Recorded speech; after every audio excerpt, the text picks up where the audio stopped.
Welcome to the show, Jessica Brassington. She is a fierce advocate for holistic health and wellness, medical liberty, and above all, protecting children.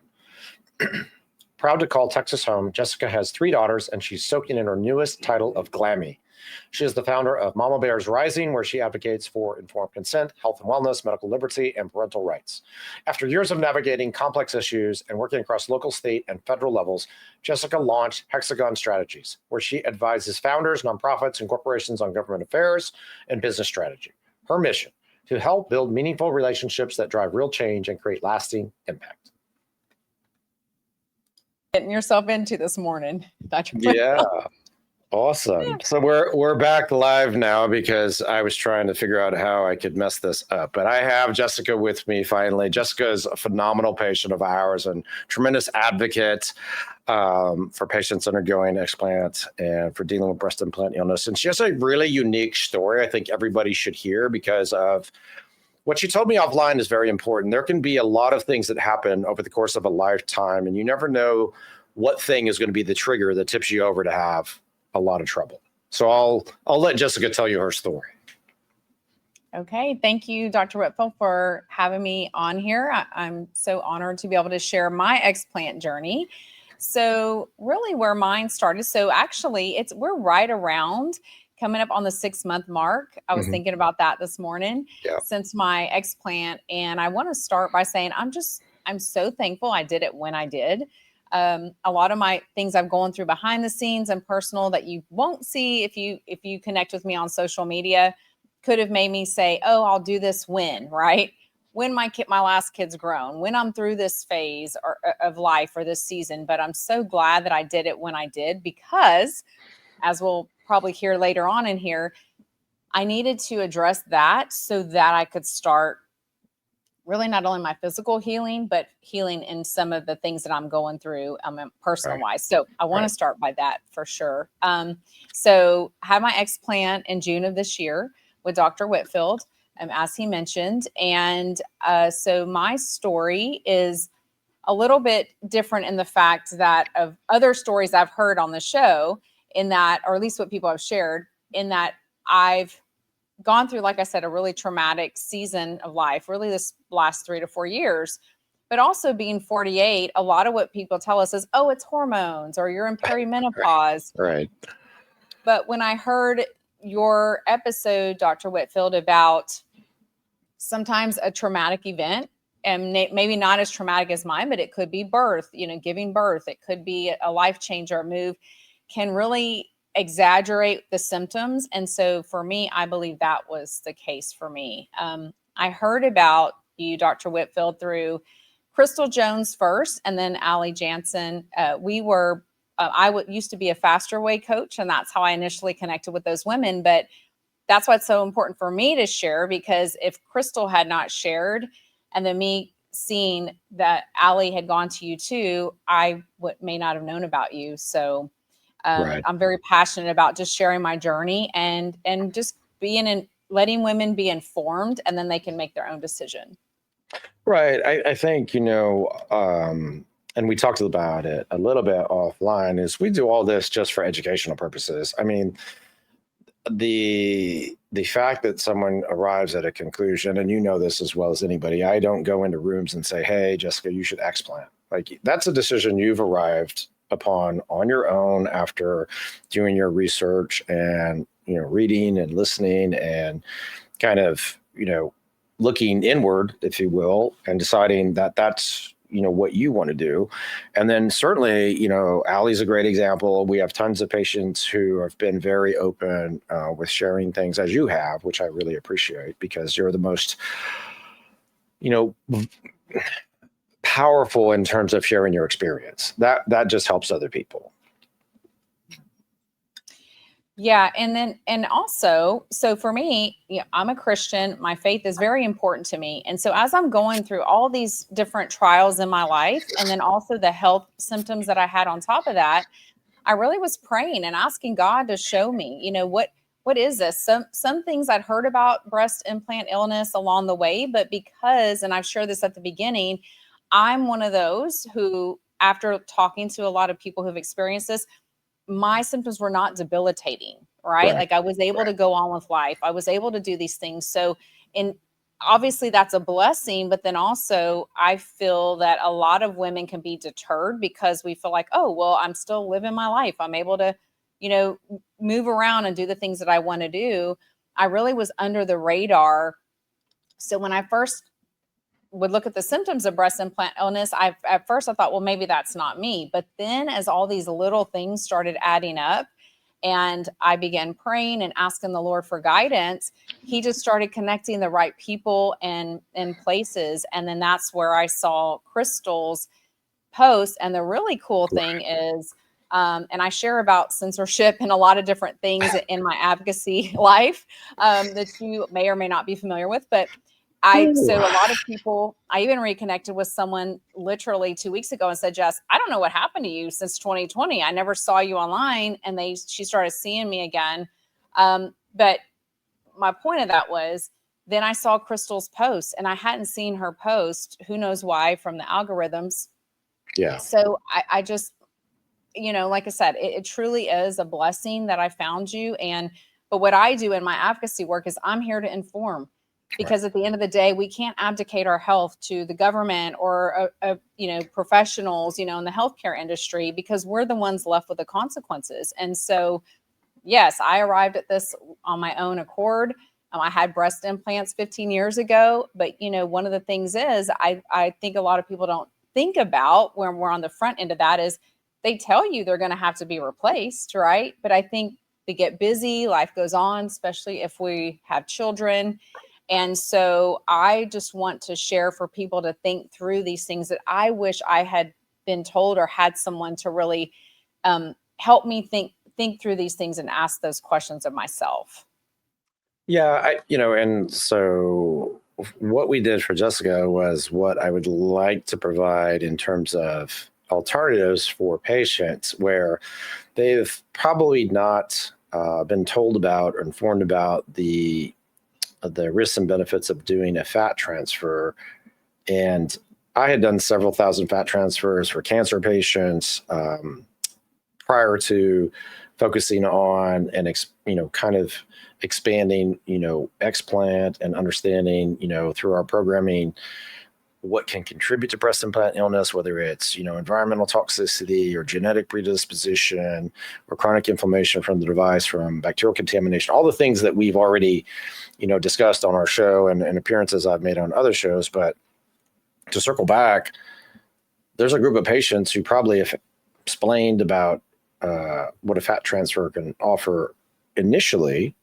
That would have been fine in many instances for patients. A fat transfer with or without a lift is not a complicated thing for me to do or someone like me to do.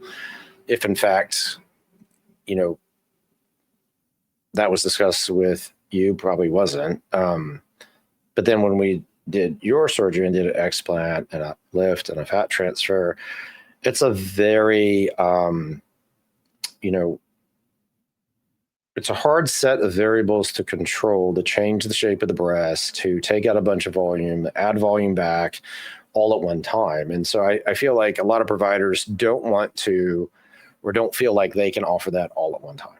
Now, about my, program in place and all the time and effort we've put into trying to not just create the best experience for the patients, but really try to identify like preoperatively, what should we do to help Jessica have a better outcome. And, once you've made the decision, like Jessica made the decision, then what kind of things, are in play to help you get the best outcome? Because I want everybody to have the best outcomes. I don't want anybody to, make that decision and then feel, stuck or they can't get, what they want. And obviously there's a lot of things that go into it, of course, but, maybe touch on that, because a lot of people don't. There's a lot of things that have to go through your mind as a patient before you ever get to me. And then, in a discussion with me and you're like, all right, this guy's not completely crazy, but you're like, what can he do actually? Yeah. So, well, talking on the fat transfer, that option was not made available to me. But so back up a little bit, when I had my breast implants, I have 3 daughters. They are now 21, 20, and 17. and I breastfed all of my girls. Mhm. And I like to say that I told you this, Dr. Whip, but I think when I went in for my consult, it really, I just felt like my third child really did a number on my breast. You know, she would Yeah. be nursing and my toddlers would run in and she would like yank my nipple with her to look and see who was coming in the room. Oh, So it was a boy. lot of interesting times there. And so Yeah. I really felt like, and I would joke around and say, I just feel like I have 2 chicken nuggets with nipples hanging off, you know? And it was like, I think, you know, I actually got the exact same size I had. Most people, friends, when I shared about my explant, they were like, you have implants? They had no clue. So I think one, that's a lot of misconception that people that, you know, all women that get implants get very large ones, or we get them for all different reasons. So Right. for Right. me, I just wanted to feel a little bit more feminine again. And I'll go in a minute and share now on the hindsight of how I do see femininity. I see it in a much different light. But so I wish that would have been shared. That option would have been shared because I had some fat to spare, for sure. And so, but now back to what you were saying, that is another reason I chose to go with you, because I have Mama Bears Rising, and that's advocacy, and I do legislative things. But before that, I was Unprocessed Jess, Live Life Less Processed. And I've shared about GMOs and things in the sky and our water, which are thankfully very popular now, becoming mainstream, if you will, with Maha and RFK Jr. And so that was very important to me. And so when I started looking after finding you and binging your podcast and loving that we could geek out as much as we wanted on the science or just go to like day to day talk about it, I love that you took that approach because, as you know, and I knew in holistic health, it's all things interconnect. Yeah. So it's not enough. Yes, obviously, you know, get to the root and take out what's causing the symptoms. But then it's your emotional, you know, your spiritual, your physical, relationships, all of that. So when I really dug into you and your team, that is what did it for me, because you're sharp. I started with the sharp, you know, buying your sharp book. And it just really spoke to me and my values and alignment. And so I started with Cell Core detox. I think it was actually in January, and Mhm. my January or February, and my surgery wasn't until June. And so, like you mentioned, it's not just a fix all, right? We, like a lot of things in life, we didn't get here in a day. And so it's not going to be fixed in a day. But I Right. love that approach. And you truly took a holistic approach. And then also, as I made the decision to get the explant and started looking, there's a lot of people, you know, that you could say, oh, well, I could have gone to someone, you know, I live outside of Houston. I could have gone to so-and-so outside of Houston. But for me, it was important to go to a surgeon who does not do implants any longer. And this is just my personal preference. Right. And that, you know, and so also that looks at everything else, because it's physical, but it's also an emotional, very emotional process. So I just really wanted someone who could support those different aspects and help set me up for the best surgery possible. And so, yes, I started on Cellcore January or February. I'm on phase 4 now. And so that's all of that factored into why I chose you and your team. I think those are important components. I don't, you know, from outside in, people don't know how we run. So we have 20 full-time employees. We have a whole group dedicated to taking care of patients preoperatively. So unlike, you know, how I was trained or, you know, most surgical training is, where you see a patient, they have a problem, you want to provide a solution to that problem for them surgically, and you set that up, they go through their basic blood work or heart workup or whatever, you know, preoperatively that's traditional. Ours is, you know, that, you know, 10x basically, because what we're trying to do up front is identify what are the things, in addition to what you're coming to me to have done surgically, have got you in this predicament. So is it a chronic stress situation? Is it a environmental toxin situation? Is it a mold exposure? Is it Lyme? Is it parasitic? Is it candida overgrowth or SIBO? Is there some kind of serious problem with your diet? Do you have dysregulated eating? Do you have all these other things in addition to maybe being peri or postmenopausal? Are you experiencing, a lot of hormonal imbalance? Like, if you start to unravel all the things that can contribute to why somebody feels as bad as they may feel, then and only then I think we make a substantial impact on them, personally, because me doing surgery is not going to solve all your other problems. I know that. So I don't spend any time patting myself on the back that I'm going to solve all this with a case. You I can't think just give us a pill and everything's better. Why not? Like, come on now. No, no better than that. Get with the times. Especially this case. This is a tough one, as you already can share with patients. So to Jessica's credit, she's not saying the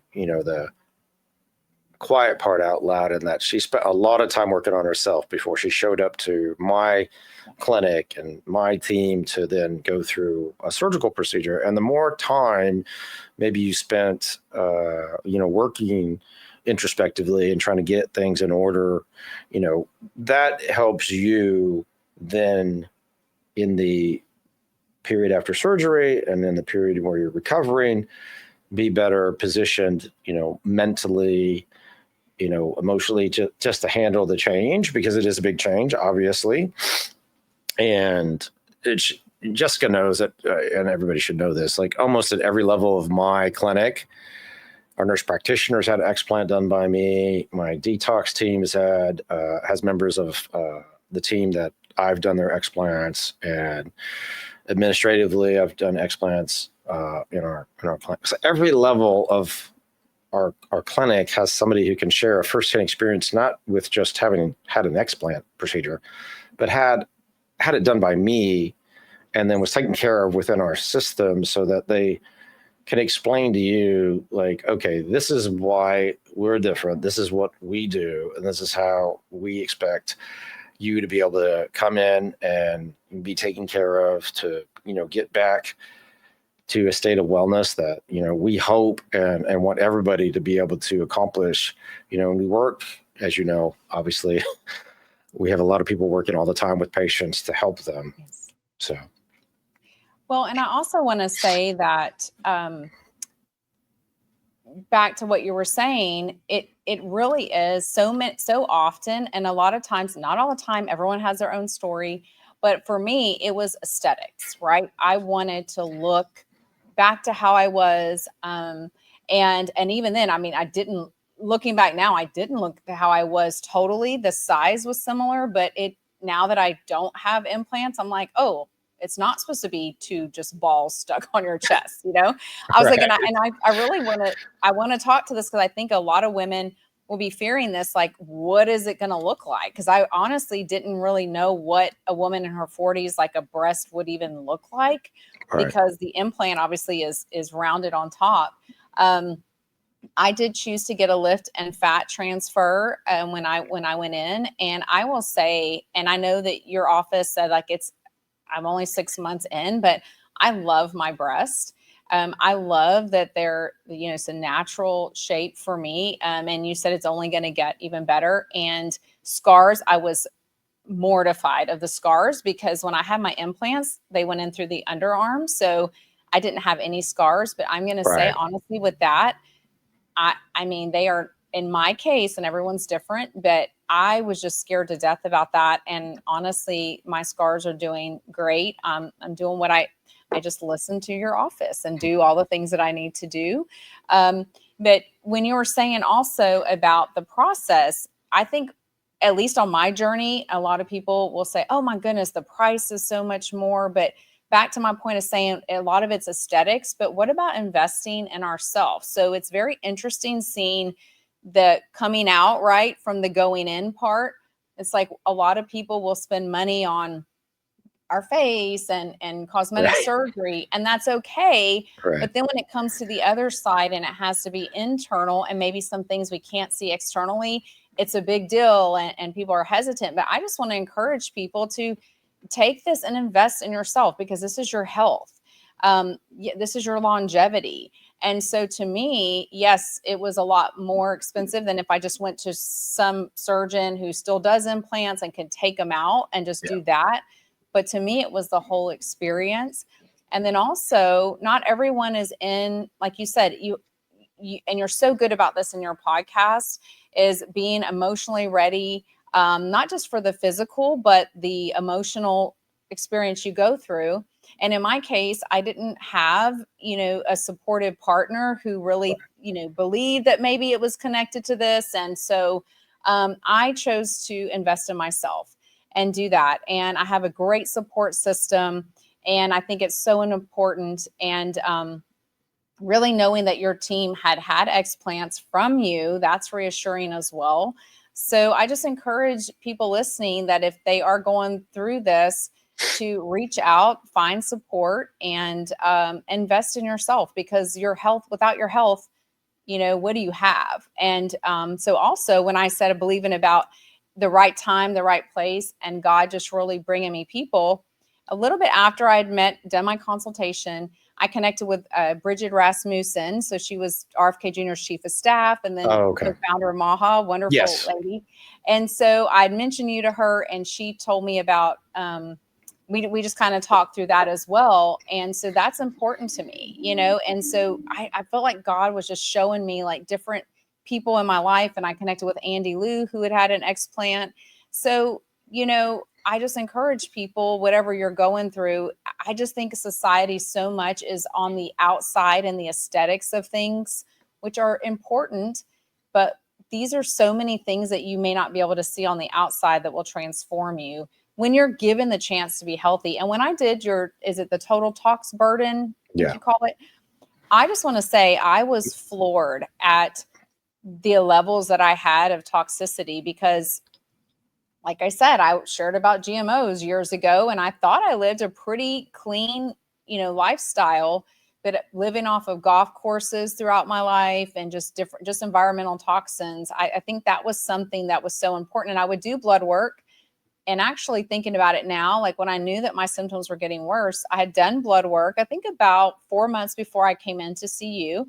Mm-hmm. And she had asked me, I remember her asking me, oh, I know you're going through a stressful time. Have you been drinking more than usual? And I said, well, I don't drink alcohol, like at all. And she said, okay. And she was like, well, it's okay if you are. And I remember saying, I know I'm an adult. It's okay if I drink, but I don't consume alcohol. And she starts telling me about my liver levels, stuff with my liver and different things. And so there were some other levels that were off. And so she was offering supplements and things. I just remember thinking, okay, I want to get to the root of this. I mean, that's part of what I'm passionate about. So I think even if you live a quote unquote healthy lifestyle, you can have toxins. And then it's one of those duh moments when you think about it. This is the only thing that I've done that was not natural, right? I don't do anything on my face or different things.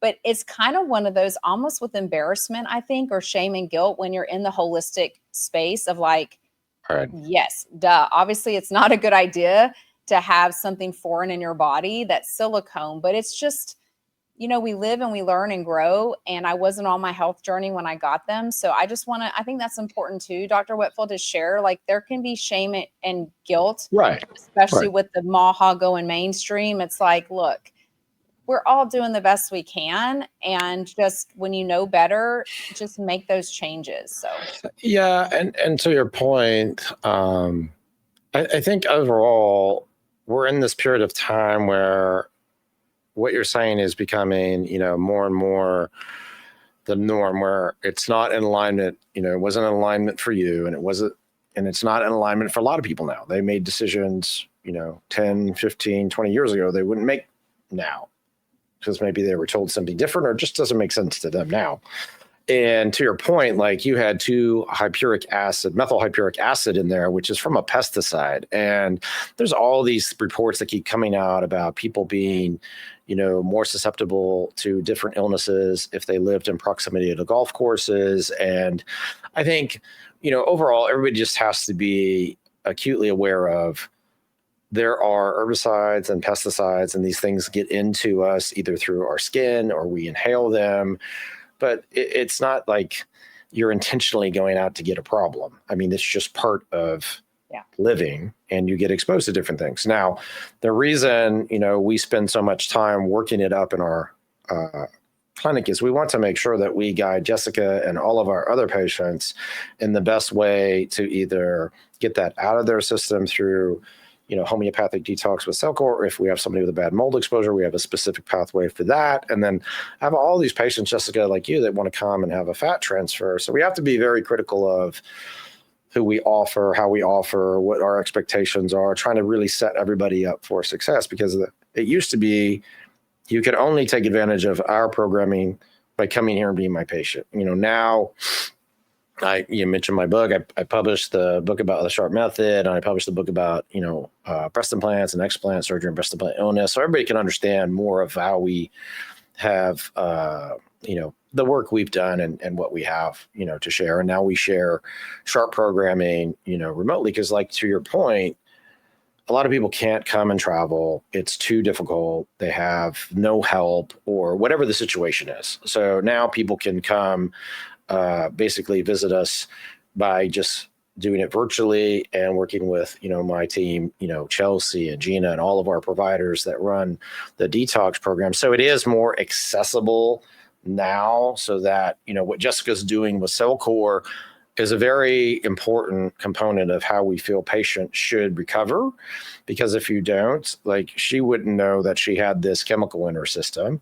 And then I don't know if you would ever, quote unquote, achieve the same amount of wellness if you didn't know that and go through the process. So I think it's important that you try to, especially in this time frame with as much going on, as much as there is in the, growing literature and the health movement, that we look at these things and then try to do our best. Like you said, I mean, it's a lot.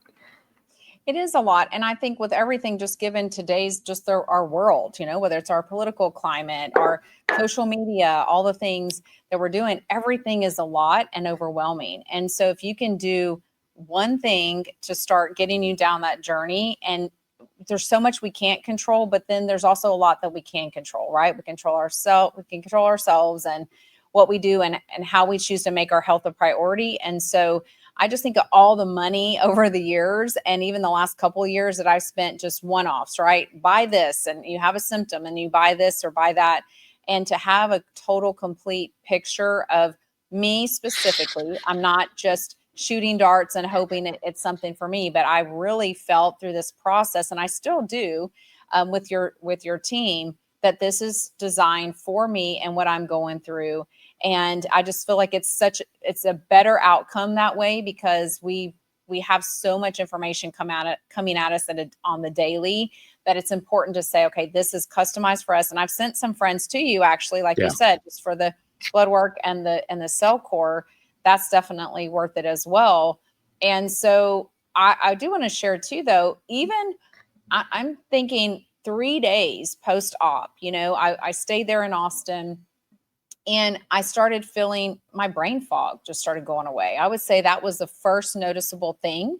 I had gotten to where I would try to say something. I'd look at someone and the word would not come to me. So that was really scary to me. And then also I started seeing people after my recovery, and I've had people I didn't know and people that I've known just said, Jess, you're glowing. So it's like, I don't know if it's, I'm thinking, well, yes, that's obviously having this out, because I believe you said I had, is it called gel bleed? You found A little bit, yeah. Gel bleed, but not just that, but I think really just the transformation of myself. It gave me so much more courage doing this to really open myself up to that new season, stuff I knew God was calling me to do, but were holding me back. And I truly, my countenance was glowing. And so that just showed me, yes, this was the right step for me. And it's only going to get better from here. So I wanted to share that, because I know it's not an easy decision. It can be costly. You have to think of time. If you have children or pets, I, had to do all of those things, but I don't regret it one bit. So I'm glad you showed it that way, because I'm super respectful of all that. And, I too have a 17-year-old daughter and a 20-year-old son, and it would be a lot for us to have to do things and organize, the logistics, and that is a big deal. We've tried to make it so that, and what you're describing, the transformation you've had is exceptional. And that's certainly why I wanted to have you on to discuss it, because I know you're extremely rooted in faith and you're very, very open with your experience and your journey, where I think it's hard for some to share, obviously. I think, and I don't get online and beat the drum about how we have the best this or that or the other. I think, we just let the work speak for itself, and the patients who we take care of, we let them share, because I feel like that's really the best way for things to, be done. I'm very proud of you and your journey, and our other patients who have shared, and the folks who haven't been on that we hope to have on, who have been our patients and advocated for the program, of course, and advocated for this, for women to improve their health and wellness. Yes, thank you for that. And then that is something that, as I've started sharing, women that I didn't know, a lot I've known, I believe have already visited you and had surgery, and some others will be visiting, but women that maybe saw where you've shared my stuff on your social media, that we've connected, and just to be able to reach out to them and have someone who's gone through it, and now I can pay that forward to them, is huge for me. And they've all had the same experience that I've had. Once they've had the explant, they're so happy that they did. And so, yes, I mean, we have the power to share, right? With all the negative things about social media, there's so many wonderful things. And so that's what's important for me, to share and just connect, and just to know that there is, once again, in today's climate, there is kindness and humanity that's being used for good. And I'm just so thankful that you're willing to be a big part of that, and go. And sometimes we can, for what you're doing for health and for all these things, we know that we're no stranger to attacks or to stuff that's been miscommunicated, but we're truly just doing what we're meant to do to make an impact. And so I appreciate that, because it's not easy. Just got to keep putting in the work. That's all. That's right. Let your work speak for itself. And I think you're doing an amazing job, and so is your team. So thank you, because y'all have truly helped me. You've played a big part in transforming my life, and this new season of life I'm going into, with what could have been a really, hard time, saying it's not what I thought life would look like, now starting a new season and being, a single and doing something new. And it's even given me courage to do a new business and to help others. So thank you so much. Yeah, can you just enlighten us about all those things? Because certainly you have been with Mama Bears Rising and your advocacy work at the forefront. What are your newest ventures to help with that? I know you're involved with a lot of nonprofits and consulting. Yes, so thank you. So Mama Bears Rising is definitely my give back. That's my philanthropic arm, and we do a lot of advocacy for it's parental rights and freedom here, medical liberty, as well as just helping parents navigate the systems, whether it's issues that they're having with their children and the legal system, and also behind the scenes doing a lot of stuff in the child trafficking area. So those are a lot of heavy topics, right? Yeah. They're necessary, and there's so much that goes on behind the scenes. And so that definitely is my philanthropic give back, and I'm passionate about that. But through that journey, I've been able to meet some amazing people, some of who I've mentioned already on here, but just seeing behind the scenes and knowing that it's not easy to navigate. So after this, in my new season of life, I was approached by someone, and they said, Jess, you know what you're doing? A lot of it is advising. You're just doing all this for free. And I was like, okay. I mean, I'm passionate about it, and I will continue to do that. So I have started a Hexagon Strategies, and it's consulting and advising for government relations and business strategy. And so I'm looking forward to making an even bigger impact in the lives of founders and nonprofits and corporations who are mission driven and want to make an impact, but they're starting to see it's not always an easy path. So like I said, this has truly given me the confidence to step out and take that next step. Can you, because there are a lot of, and I've been exposed to recently many nonprofits and entities supporting, you know, exposing human trafficking, exposing uh, pornography and how it affects children. And I mean, can you just speak a little bit about that? Because I don't think it's not that we need to raise awareness about it. That's basically, it's a horrendous set of circumstances that, children and women who are most vulnerable tend to get exposed. I don't want to say it's only women and children, because young males are particularly susceptible to pornography online, and that leads to all sorts of other problems. So maybe just speak to that for the audience, because I certainly want to shed as much light on that and provide support or exposure wherever I can. Yes, thank you for that. And it's one of those things that it's uncomfortable, right? It's uncomfortable to talk about. There's a lot of guilt and shame carried around that. But if we don't expose the light, especially me as a Christian and a believer, we are called to shine light on the darkness. And so there are great organizations out there. No Trafficking Zone. Jacqueline Aloto is one of my very dear friends. You can look them up there. She's started outside of Houston doing great work. Okay. And then Yako Booyan's Ministries does a lot.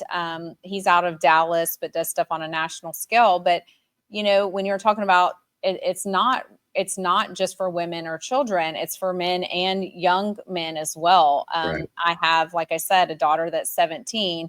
And I was just talking to her and some of her friends about it, that, hey, if you're ever in a situation, please let me know. And because we just heard of a young man, a young teen male that, committed suicide because he had been approached by people online.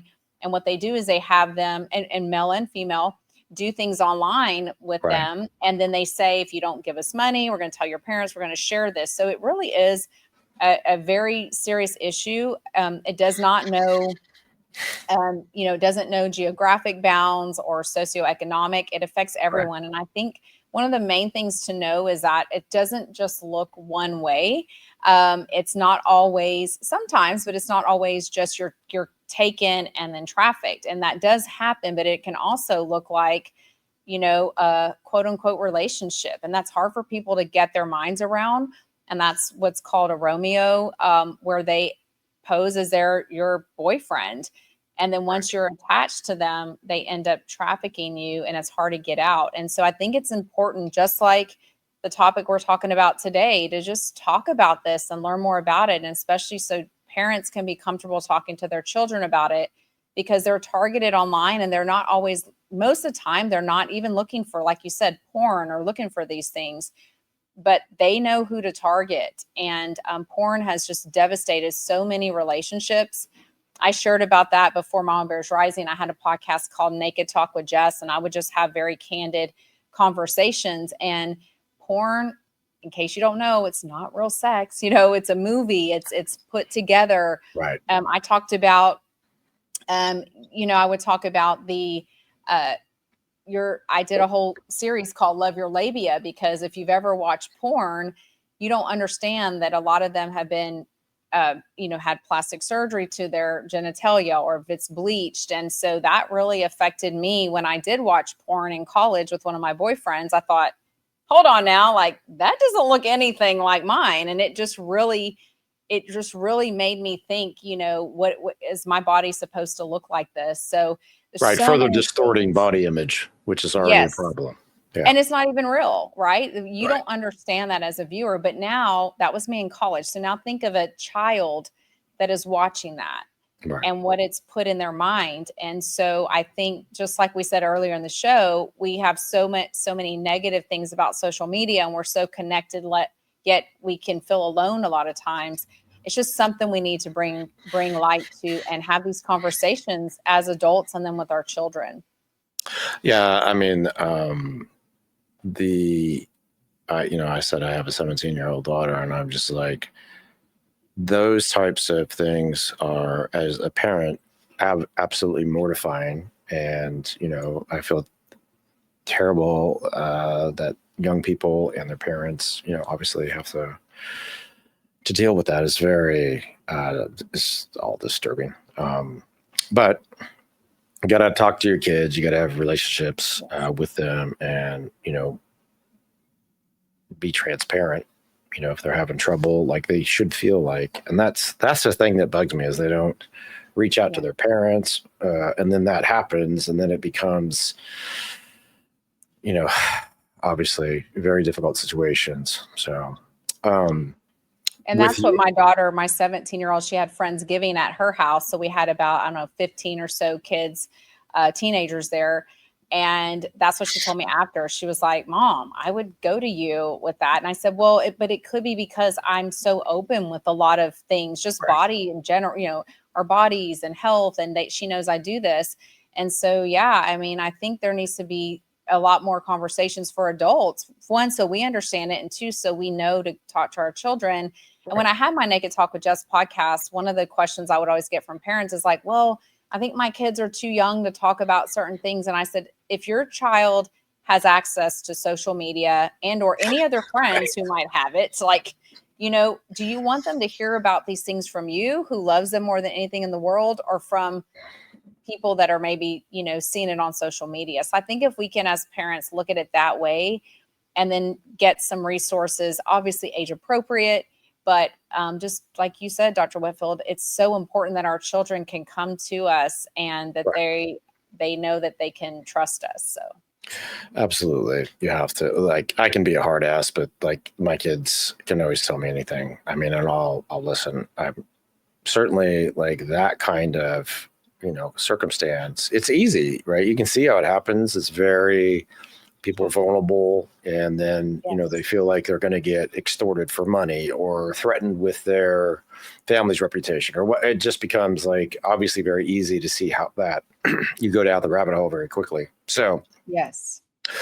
um well, I certainly admire you for all that work, and encourage everybody to reach out to and follow Jess. So, Jessica, what is the best way to follow you for that work and on your sharing on social media? Okay, on Instagram, I'm Jess_Brassington, and that's Brassington. And I'm on there pretty much Instagram for now. I am going through some personal rebranding and things like that, but I'll be sharing a journey on there. And then also you can find me at Mama Bears Rising, and it's MAMA Bears with an S Rising. Awesome. Thanks for coming on today and sharing. I really appreciate having you on, Jessica. Thank you. Thank you, Dr. Whitfield. All right.